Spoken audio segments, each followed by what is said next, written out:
नमस्ते दोस्तों, मैं आपकी दोस्त और आप सुन रहे हैं हिंदी ऑडियो बुक समरी मेरे यानी आरजे रोशनी के साथ। आज आपके लिए एक ऐसी किताब की कहानी लेकर आई हूं जिसने दुनिया भर में लाखों लोगों की पैसों को लेकर सोच बदल दी। इस किताब का नाम है रिच डैड पुअर डैड, जिसे लिखा है रॉबर्ट कियोसाकी ने। यह सिर्फ एक किताब नहीं है, बल्कि यह एक कहानी है। दो अलग अलग पिताओं की कहानी, जिनकी सोच में जमीन आसमान का फर्क था, और इसी फर्क ने लेखक की जिंदगी को एक नई दिशा दी। तो चलिए मेरे साथ इस सफर पर और जानते हैं कि अमीर लोग अपने बच्चों को ऐसा क्या सिखाते हैं जो गरीब और मिडिल क्लास के माता पिता नहीं सिखा पाते। यह कहानी आपकी भी जिंदगी बदल सकती है। तो चलिए शुरू करते हैं। अध्याय 1, रिच डैड पुअर डैड, अमीर पिता गरीब पिता।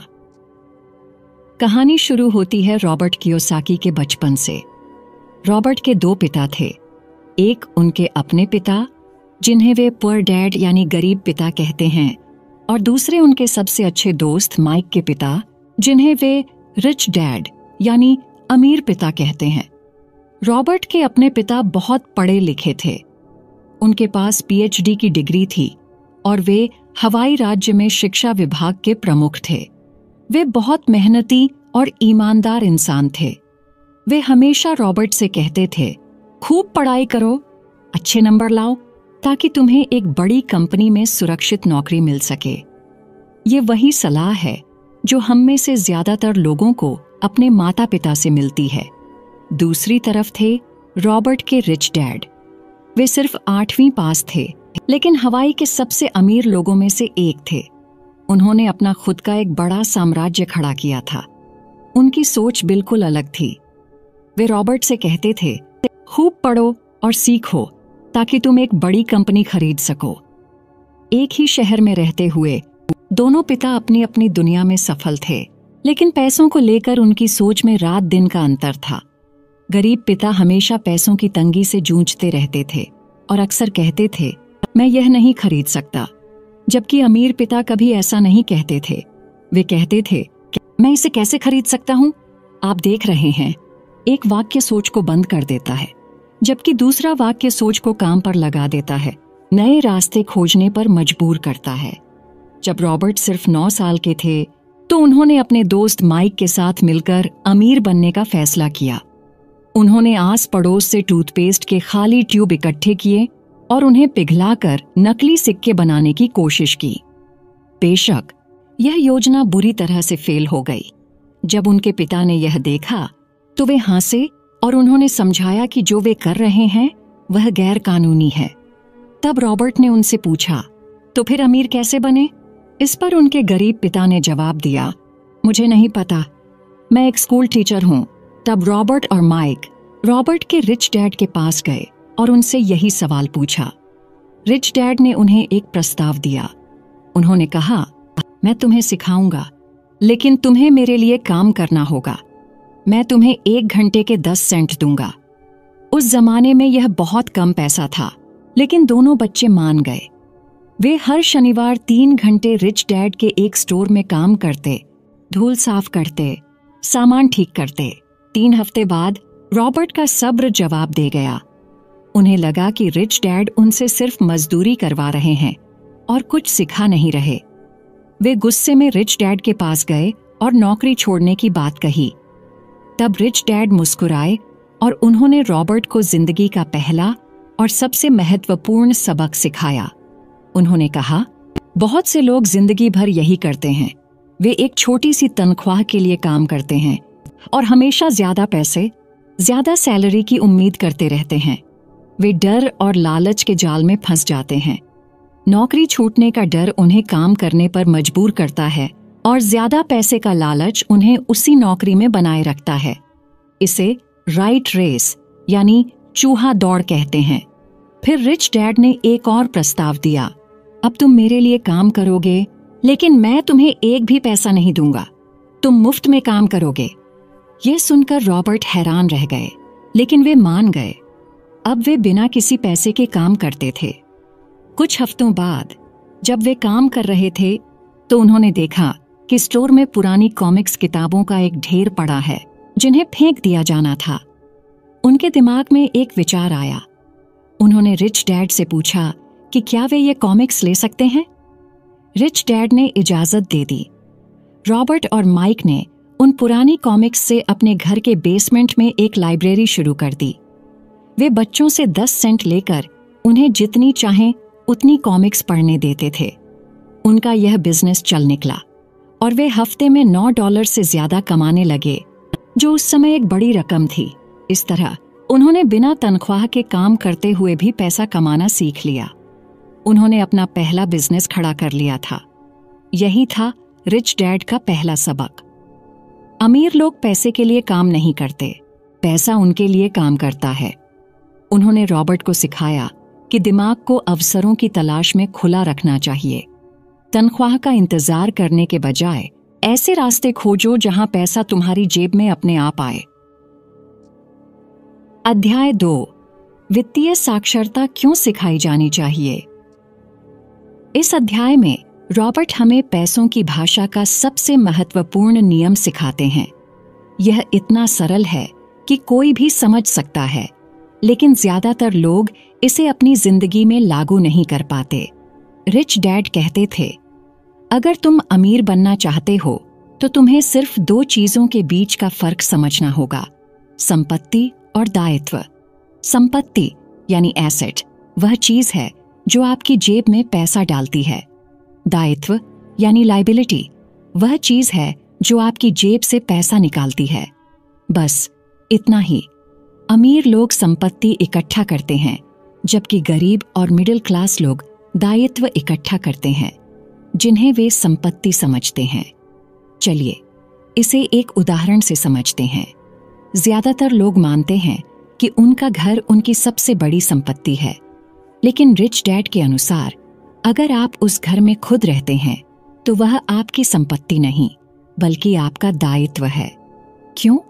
क्योंकि वह घर आपकी जेब में पैसा डाल नहीं रहा, बल्कि हर महीने आपकी जेब से पैसा निकाल रहा है, होम लोन की किश्त के रूप में, प्रॉपर्टी टैक्स के रूप में, मेंटेनेंस के खर्च के रूप में, बिजली पानी के बिल के रूप में। दूसरी तरफ अगर आपके पास एक ऐसा घर है जिसे आपने किराए पर दे रखा है और किराए से आने वाला पैसा उन सभी खर्चों को पूरा करने के बाद भी आपकी जेब में कुछ बचाता है, तो वह घर आपकी संपत्ति है।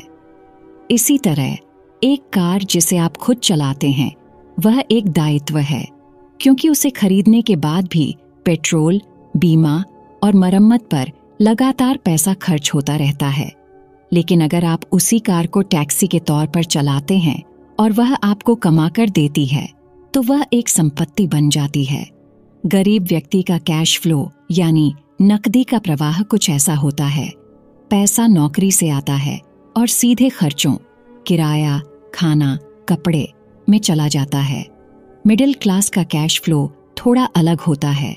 पैसा नौकरी से आता है, फिर वह home loan, car loan, credit card के बिल जैसे दायित्वों में जाता है और फिर बचे हुए पैसे से खर्चे पूरे होते हैं। लेकिन अमीर व्यक्ति का कैश फ्लो बिल्कुल अलग होता है। उनके पास stock, bond, rental property, business जैसी संपत्तियां होती हैं। इन संपत्तियों से पैसा आता है और उस पैसे से वे अपने खर्चे पूरे करते हैं। वे अपनी कमाई से और ज्यादा संपत्तियां खरीदते हैं जो उनके लिए और पैसा बनाती हैं। उनका पैसा उनके लिए 24 घंटे काम करता है, तब भी जब वे सो रहे होते हैं। रिच डैड का मंत्र था, अपने खर्चों को कम रखो, अपने दायित्वों को कम करो और एक मजबूत संपत्ति का आधार बनाओ। यह कहानी हमें सिखाती है कि आपकी पढ़ाई लिखाई या आपकी नौकरी की तनख्वाह आपको अमीर नहीं बनाती। अमीर बनाती है आपकी वित्तीय समझ, यानी यह जानने की क्षमता कि पैसा कैसे काम करता है। अध्याय 3, अपने काम से काम रखो, माइंड योर ऑन बिजनेस। इस अध्याय का शीर्षक सुनकर शायद आपको लगे कि इसका मतलब है दूसरों के मामलों में दखल न देना, लेकिन यहां इसका मतलब कुछ और है और यह बहुत गहरा है। रिच डैड का कहना था, अपने काम से काम रखने का मतलब है अपना खुद का बिजनेस बनाना और उसे बढ़ाना। ज्यादातर लोग अपना पूरा जीवन किसी और के लिए काम करने में बिता देते हैं। वे अपने बॉस का बिजनेस बढ़ाते हैं, कंपनी के मालिकों को अमीर बनाते हैं और सरकार के लिए टैक्स चुकाते हैं। वे नौकरी करते हैं जो उनका प्रोफेशन यानी पेशा होता है, लेकिन उनका अपना कोई बिजनेस नहीं होता। रॉबर्ट हमें मैकडॉनल्ड्स के संस्थापक रे क्रॉक का एक शानदार उदाहरण देते हैं। एक बार रे क्रॉक एक यूनिवर्सिटी में भाषण दे रहे थे। उन्होंने छात्रों से पूछा, मैं किस बिजनेस में हूं? सभी छात्र हंसे और कहा, आप हैमबर्गर बेचने के बिजनेस में हैं। रे क्रॉक ने कहा, नहीं, मेरा बिजनेस हैमबर्गर बेचना नहीं है, मेरा बिजनेस रियल एस्टेट है। रे क्रॉक ने समझाया कि मैकडॉनल्ड्स का हर एक स्टोर दुनिया की सबसे कीमती जगहों पर स्थित है। उनकी असली कमाई बर्गर बेचकर नहीं, बल्कि उन जमीनों की बढ़ती कीमत से होती है। बर्गर बेचना तो बस उस जमीन की किश्तें चुकाने का एक तरीका है। रिच डैड भी रॉबर्ट को यही सिखाते थे।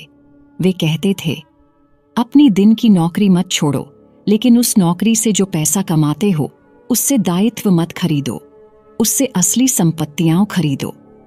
आपका पेशा वह है जिससे आपकी तनख्वाह आती है, लेकिन आपका बिजनेस वह है जो आपकी संपत्ति वाले कॉलम को भरता है।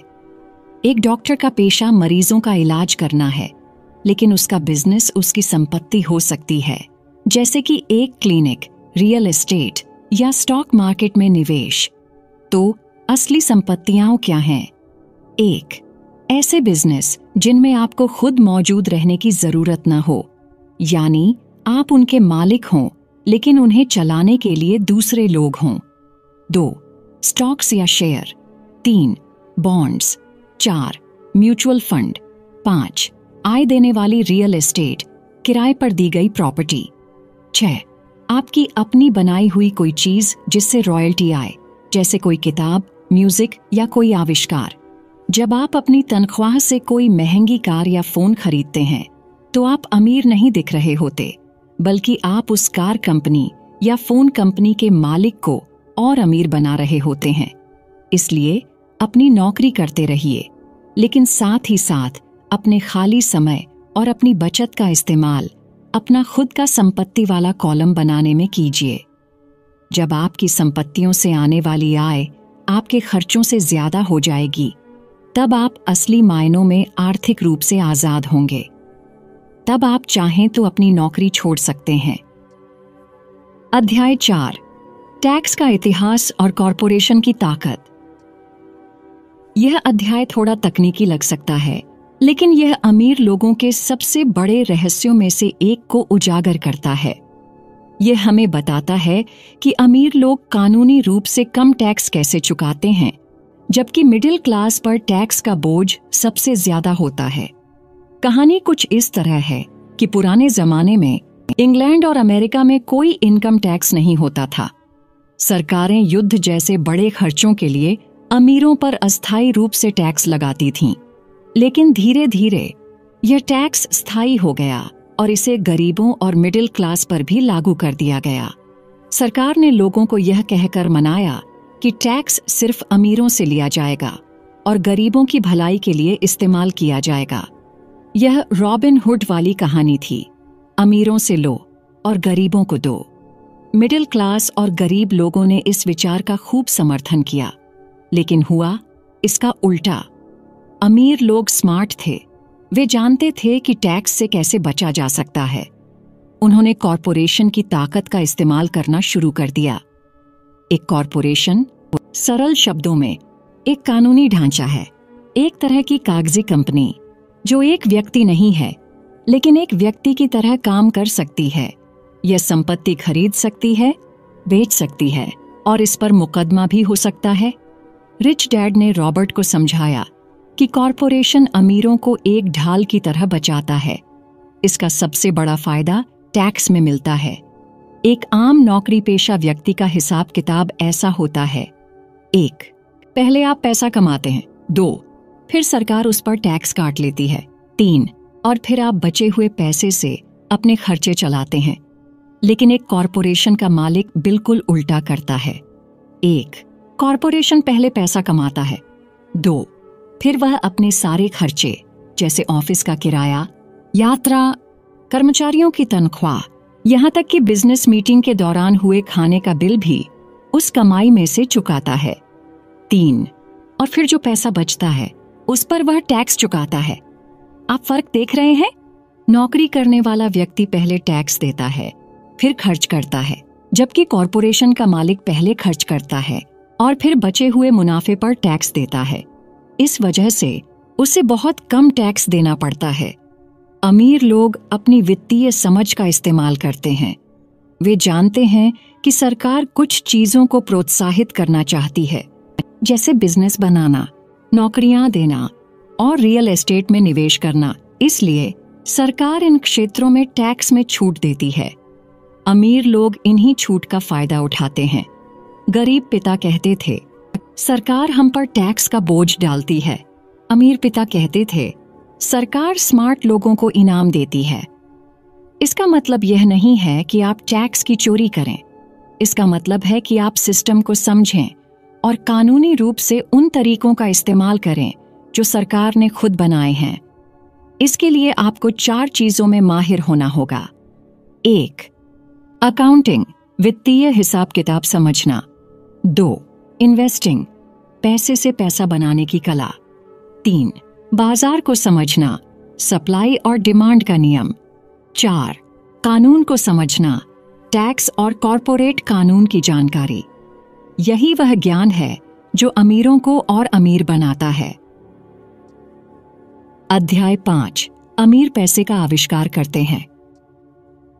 इस अध्याय में रॉबर्ट हमें बताते हैं कि पैसा कोई असली चीज नहीं है, ये सिर्फ एक विचार है। असली दौलत आपके दिमाग में होती है, आपकी वित्तीय बुद्धि में। रिच डैड कहते थे, तुम्हारी सबसे बड़ी संपत्ति तुम्हारा दिमाग है। अगर इसे अच्छी तरह से प्रशिक्षित किया जाए तो यह पलक झपकते ही इतनी दौलत बना सकता है जो कोई राजा भी इकट्ठा नहीं कर सकता। आज की तेजी से बदलती दुनिया में सिर्फ जानकारी रखना काफी नहीं है। आज जो चीज कीमती है वह कल बेकार हो सकती है। इसलिए अमीर लोग सिर्फ मेहनत पर नहीं बल्कि अपनी रचनात्मकता और वित्तीय ज्ञान पर भरोसा करते हैं। वे ऐसे अवसर देख लेते हैं जो दूसरों को दिखाई नहीं देते। वे पैसे का आविष्कार करते हैं। रॉबर्ट इसका एक बेहतरीन उदाहरण देते हैं। 1990 के दशक की शुरुआत में फीनिक्स शहर की अर्थव्यवस्था बहुत खराब थी। लोग शहर छोड़कर जा रहे थे। रियल एस्टेट के दाम गिर चुके थे। हर कोई डरा हुआ था। ऐसे समय में जब बाकी लोग अपनी प्रॉपर्टी बेचकर भाग रहे थे, रॉबर्ट और उनकी पत्नी ने इसे एक अवसर के रूप में देखा। उन्होंने एक दिवालिया हो चुकी नीलामी में एक घर देखा जिसकी कीमत $75,000 थी, लेकिन वह सिर्फ $20,000 में बिक रहा था। रॉबर्ट के पास $20,000 नहीं थे, लेकिन उन्होंने हार नहीं मानी। उन्होंने अपने एक दोस्त से $2,000 10% ब्याज पर उधार लिए और उसे वकील को बयाना राशि के तौर पर दे दिया। फिर उन्होंने अखबार में उस घर का विज्ञापन दिया। $75,000 का घर सिर्फ $60,000 में, डाउन पेमेंट की जरूरत नहीं। तुरंत उनके पास खरीदारों के फोन आने लगे। कुछ ही मिनटों में घर बिक गया। खरीदार ने उन्हें $2,500 प्रोसेसिंग फीस के दिए। रॉबर्ट ने उस पैसे से अपने दोस्त के $2,000 चुकाए। इस पूरे सौदे में रॉबर्ट ने एक भी पैसा अपनी जेब से नहीं लगाया और कुछ ही घंटों में $40,000 का मुनाफा कमा लिया। यह था पैसे का आविष्कार। उन्होंने बिना पैसे के पैसा बनाया। ये कैसे संभव हुआ? उनकी वित्तीय बुद्धि के कारण। वे जानते थे कि संपत्ति कैसे खोजनी है, पैसा कैसे जुटाना है और स्मार्ट लोगों को अपने साथ कैसे जोड़ना है। अमीर लोग 2 मुख्य कौशलों पर ध्यान केंद्रित करते हैं। 1. निवेश के अवसर खोजना। वे ऐसी डील्स ढूंढते हैं जिन्हें बाकी लोग नजरअंदाज कर देते हैं। 2. पैसा जुटाना। वे जानते हैं कि किसी प्रोजेक्ट के लिए पैसा कैसे इकट्ठा करना है, चाहे वह बैंक से हो या दूसरे निवेशकों से। आपको अमीर बनने के लिए हमेशा अपने पैसे की जरूरत नहीं होती। आपको बस एक अच्छा आइडिया और उसे पूरा करने का ज्ञान चाहिए। दुनिया मौकों से भरी पड़ी है, लेकिन ज्यादातर लोग उन्हें देख नहीं पाते क्योंकि उन्हें पैसों के बारे में सही शिक्षा नहीं दी गई है। वे केवल एक ही तरीका जानते हैं, कड़ी मेहनत करो, बचत करो और उधार लो। इसलिए अपने दिमाग को प्रशिक्षित करें, जोखिम लेने से न डरें, अपनी गलतियों से सीखें और हमेशा नए अवसर तलाशते रहें। अध्याय 6, सीखने के लिए काम करो, पैसे के लिए नहीं। यह अध्याय रिच डैड की एक और शक्तिशाली सलाह पर आधारित है। वे कहते थे, युवाओं को पैसे के लिए काम नहीं करना चाहिए, बल्कि सीखने के लिए काम करना चाहिए। गरीब पिता हमेशा रॉबर्ट को एक सुरक्षित नौकरी और अच्छी तनख्वाह के बारे में सलाह देते थे। वे मानते थे कि नौकरी की सुरक्षा सबसे महत्वपूर्ण है, लेकिन रिच डैड का नजरिया बिल्कुल अलग था। वे मानते थे कि जीवन में अलग अलग तरह के कौशल, स्किल्स सीखना लंबी अवधि में तनख्वाह से कहीं ज्यादा मूल्यवान है। ज्यादातर लोग अपनी पूरी जिंदगी एक ही क्षेत्र में विशेषज्ञ बनने में लगा देते हैं। जैसे एक डॉक्टर सिर्फ डॉक्टरी जानता है, एक वकील सिर्फ वकालत। अगर उनका पेशा किसी वजह से खतरे में पड़ जाए तो उनके पास कोई और कौशल नहीं होता। वे आर्थिक रूप से असुरक्षित हो जाते हैं। रिच डैड की सलाह थी कि आपको कई अलग अलग क्षेत्रों में थोड़ा थोड़ा ज्ञान हासिल करना चाहिए। आपको एक जनरलिस्ट बनना चाहिए, न कि एक स्पेशलिस्ट। रॉबर्ट अपनी खुद की कहानी बताते हैं।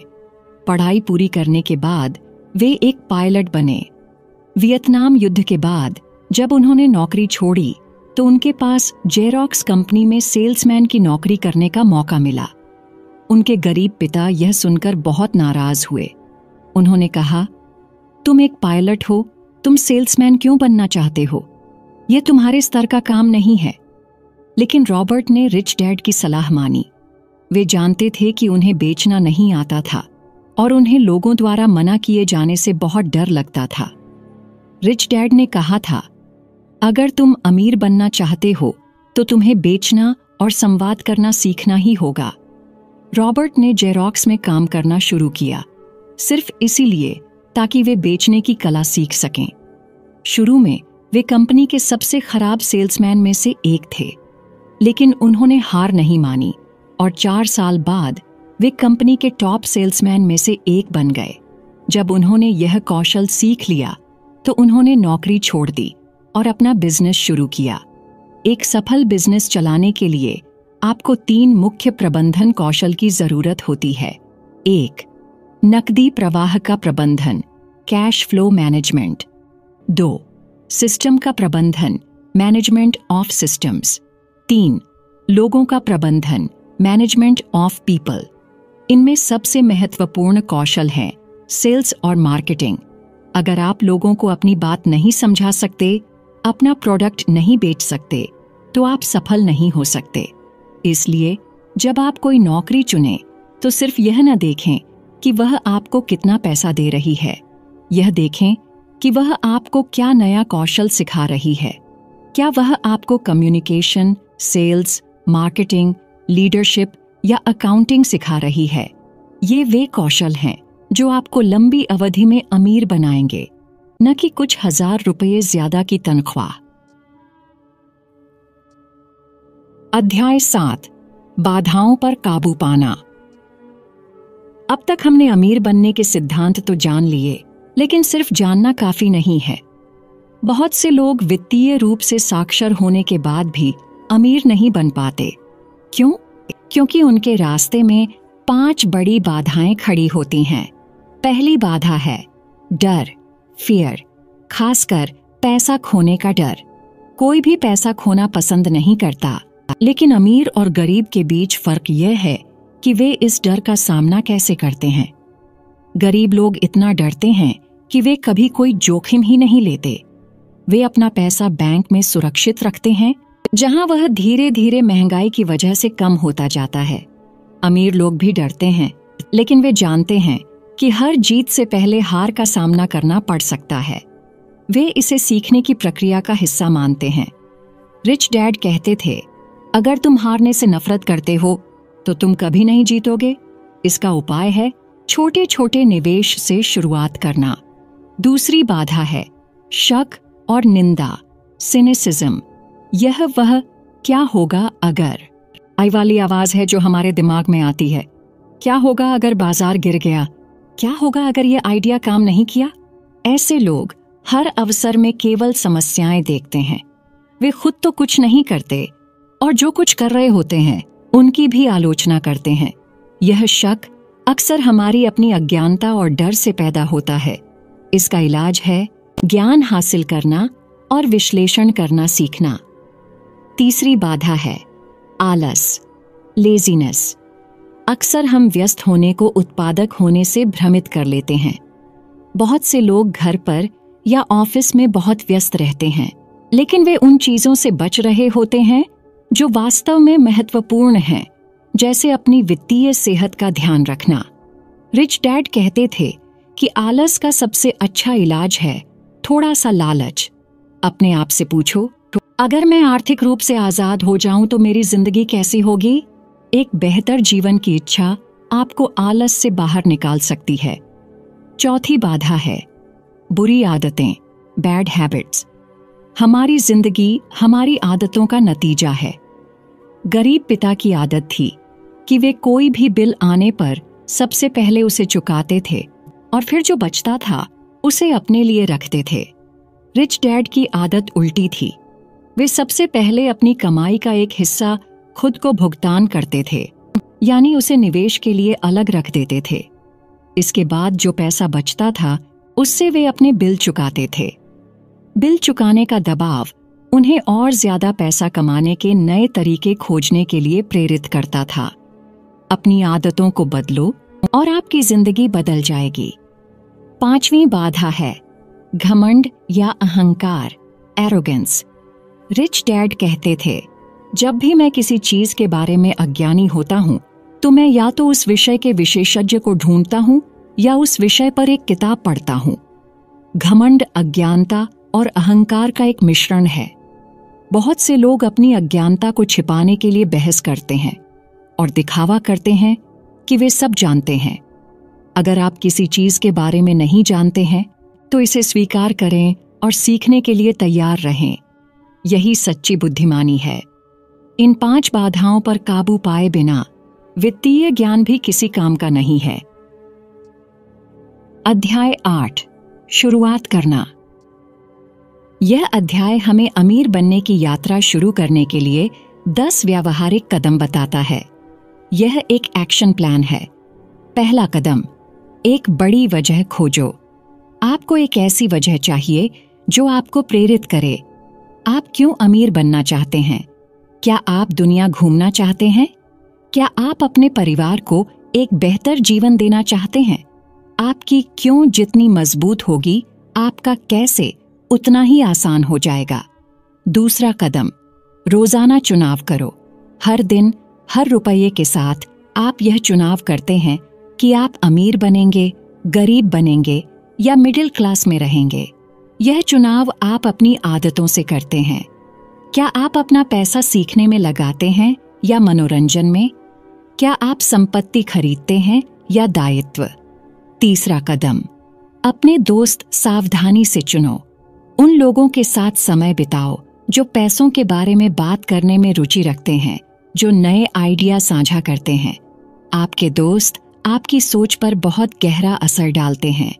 चौथा कदम, एक सूत्र में महारत हासिल करो, फिर नया सीखो।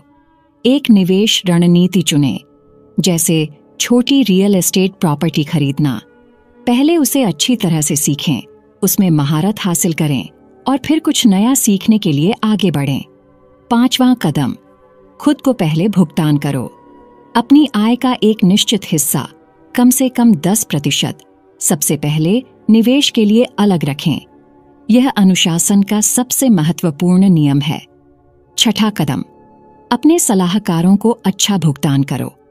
एक अच्छा ब्रोकर, वकील या अकाउंटेंट आपकी बहुत मदद कर सकता है। उन्हें अच्छा भुगतान करने से न हिचकिचाए। क्योंकि वे आपको उससे कहीं ज्यादा कमा कर देंगे। 7वां कदम, एक भारतीय दाता बनो। इसका मतलब है जब आप कोई संपत्ति खरीदें तो उससे कुछ लाभ तुरंत वापस पाने की कोशिश करें। जैसे कोई प्रॉपर्टी खरीदने के साथ ही उसका कुछ हिस्सा किराए पर दे देना। 8वां कदम, संपत्तियों का उपयोग लग्जरी खरीदने के लिए करो। अगर आपको कोई महंगी कार या घड़ी खरीदनी है तो उसे अपनी तनख्वाह से न खरीदें। पहले एक ऐसी संपत्ति बनाएं जो इतनी आय पैदा करे कि उससे आप वह लग्जरी चीज खरीद सकें। 9वां कदम, एक नायक चुनो। वॉरेन बफेट या किसी और सफल निवेशक को अपना रोल मॉडल बनाएं। उनकी रणनीतियों को पढ़ें, उनके जैसा सोचने की कोशिश करें। यह आपको प्रेरित करेगा। 10वां कदम, सिखाओ और तुम्हें मिलेगा। जब आप किसी को कुछ सिखाते हैं तो आप खुद उस चीज को और गहराई से सीखते हैं। जो ज्ञान आपके पास है उसे दूसरों के साथ साझा करें। अध्याय 9, अभी भी और चाहिए। यहां कुछ करने योग्य बातें हैं। यह अंतिम अध्याय एक तरह का क्विक स्टार्ट गाइड है। अगर आप तुरंत कुछ करना चाहते हैं तो रॉबर्ट कुछ ठोस सलाह देते हैं। 1, जो आप कर रहे हैं उसे रोकें। थोड़ा समय निकालें और मूल्यांकन करें कि आपकी वर्तमान रणनीति काम कर रही है या नहीं। अगर नहीं तो कुछ नया करने का समय आ गया है। 2, नए विचारों की तलाश करें। निवेश पर किताबें पढ़ें, सेमिनार में जाएं, नए लोगों से मिलें। अपने दिमाग को नए विचारों के लिए खुला रखें। 3, किसी ऐसे व्यक्ति को खोजें जिसने वह किया हो जो आप करना चाहते हैं। उन्हें लंच पर आमंत्रित करें और उनसे सलाह मांगें। उनके अनुभवों से सीखें। 4, कक्षाएं लें, पढ़ें और सेमिनार में भाग लें। ज्ञान में किया गया निवेश सबसे अच्छा निवेश है। 5, बहुत सारे प्रस्ताव दें। अगर आप रियल एस्टेट में निवेश करना चाहते हैं तो बहुत सारी प्रॉपर्टी देखें और कई प्रस्ताव दें। कोई न कोई सौदा जरूर मिलेगा। याद रखें, आप प्रस्ताव देने से पैसा नहीं कमाते, आप खरीदने और बेचने से पैसा कमाते हैं। 6, किसी क्षेत्र में 10 मिनट टहलें या जॉगिंग करें। महीने में एक बार किसी ऐसे इलाके में घूमें जहां आप निवेश करना चाहते हैं। आप ऐसे बदलाव और अवसर देख पाएंगे जो कार में बैठकर नहीं दिखते। 7, सही कीमत पर खरीदारी करें। मुनाफा तब बनता है जब आप खरीदते हैं, न कि जब आप बेचते हैं। हमेशा एक अच्छी डील की तलाश में रहें। 8, हमेशा उन लोगों की तलाश करें जो खरीदना चाहते हैं, फिर उन लोगों की तलाश करें जो बेचना चाहते हैं। एक केक बनाने और उसे बेचने से पहले भूखे ग्राहकों की भीड़ खड़ी करना ज्यादा आसान है। 9, बड़े सोचो। छोटे सौदों में और बड़े सौदों में लगभग एक जैसी ही मेहनत लगती है, लेकिन मुनाफा बहुत अलग होता है। 10, इतिहास से सीखो। बाजार हमेशा चक्रों में चलता है, कभी ऊपर कभी नीचे। इतिहास का अध्ययन आपको भविष्य के लिए तैयार करता है। 11, कार्रवाई हमेशा निष्क्रियता से बेहतर है। सोचते मत रहो, कुछ करो। पहला कदम उठाओ, चाहे वह कितना भी छोटा क्यों ना हो। तो दोस्तों, यह थी रिच डैड पुअर डैड की कहानी और उसके सबक। इस किताब का सार एक ही वाक्य में है, वित्तीय शिक्षा ही असली दौलत की चाबी है। हमारे स्कूल हमें एक अच्छा कर्मचारी बनना सिखाते हैं, लेकिन एक अच्छा निवेशक या बिजनेस मालिक बनना नहीं सिखाते। रॉबर्ट कियोसाकी हमें बताते हैं कि अमीर बनना कोई रॉकेट साइंस नहीं है। यह कुछ सरल नियमों और आदतों का पालन करने के बारे में है। पहला, संपत्ति और दायित्व के बीच का फर्क समझें और हमेशा संपत्ति इकट्ठा करें। दूसरा, पैसे के लिए काम न करें, बल्कि सीखने के लिए काम करें और पैसे को अपने लिए काम पर लगाएं। तीसरा, अपने डर, शक और आलस पर काबू पाएं और वित्तीय ज्ञान हासिल करने में निवेश करें। याद रखिए, आपकी सबसे बड़ी संपत्ति आपका दिमाग है। इसे प्रशिक्षित करें, इसे नए विचारों से भरें और इसे अपने लिए दौलत बनाने का काम करने दें। यह यात्रा एक दिन की नहीं है, यह जीवन भर सीखने की प्रक्रिया है। तो आज ही अपना पहला कदम उठाएं। एक किताब पढ़ें, एक कोर्स करें या बस अपनी आय और खर्चों को लिखना शुरू करें। मुझे उम्मीद है कि इस किताब की कहानी ने आपको प्रेरित किया होगा और पैसों को देखने का एक नया नजरिया दिया होगा। धन्यवाद।